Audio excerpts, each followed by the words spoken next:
Do you have a newborn that will not sleep in her crib or bassinet? It can be so frustrating and it can be physically and mentally exhausting.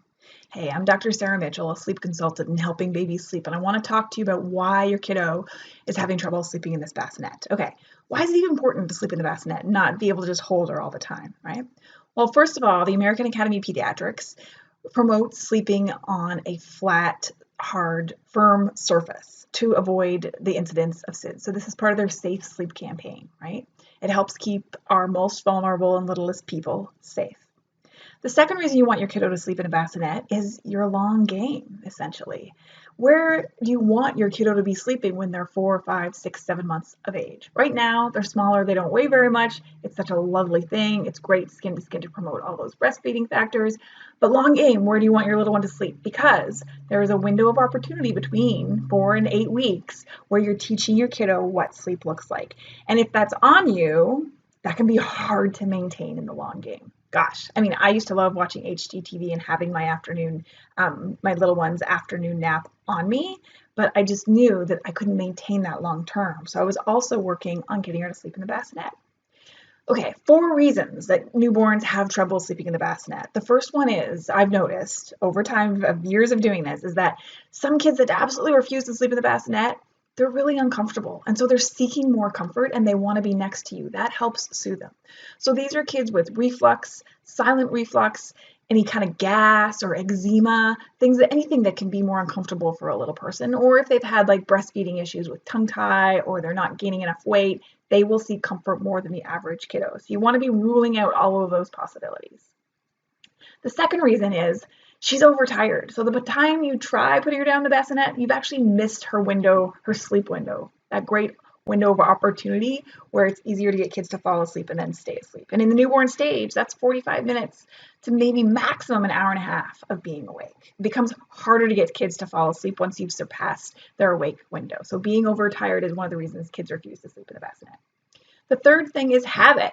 So, sleep is a learned behavior. And if your child's only ever been sleeping in arms and now you're trying to put her down, she's like, this is not how I fall asleep. I like to be in your arms where it's warm and cozy, and who wouldn't want to be in their mom's arms? So habit. And then the fourth one is anxiety, and it's mom's anxiety. And I say this with no judgment because I definitely had postpartum anxiety going through this, and I never wanted to hear my kiddo cry. So every time he fussed, I picked him up right away, and I often brought him to the boob, which is why when he was 4 months old, he weighed 20 pounds because I just kept nursing him using the boob as a soother. But with my second, what I learned was if I could let her fuss and cry for 2-3 minutes, I could be a better parent. I was honing my detective skills, figuring out what was really bugging her and dealing with that issue rather than just masking it with being brought to the breast or just picking her up. So can you be an observer and give her a couple minutes to try something new? Okay, so let's go over 5 things that you can do right now to help encourage your newborn to sleep in the bassinet. So the first one is that timing that we talked about. You can grab my sleep summary by age charts in the comments below. And that is, for your newborn, if your baby's 1 month or less, they wake up, they feed, they burp, and they're probably going back down 45 minutes to an hour. By 3 months, that extends to an hour and a half. The second thing I want you to do is swaddle them. Yeah, she may not have liked the swaddle, but you need to try again. And you try it at a different time of day. But that swaddling really does help them feel contained and safe and avoid waking themselves up. And don't forget, when you're putting them down, you want to go feet, bum, head first. It's a very unnerving feeling if you're dropping head first when you're doing that transfer. The first thing you might try is to move your bassinet slightly further away from your bed. Is she too close to you, or is your presence actually just being so close is distracting her? So move it a few feet away. And then the 5th tip is to be an observer. And honestly, this is the hardest one because our instincts are programmed to pick them up as soon as they cry. And I'm not saying you let them cry. Let's be clear about that.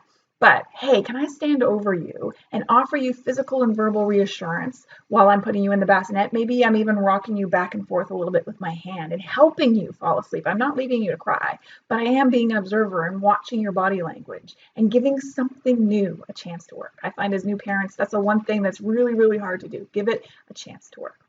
If you're looking for more newborn sleep tips, this and so much more is everything that I teach in my Helping Newborns Sleep class, and I guide you through the process with our private Facebook group. You can check that out at helpingbabysleepschool.com.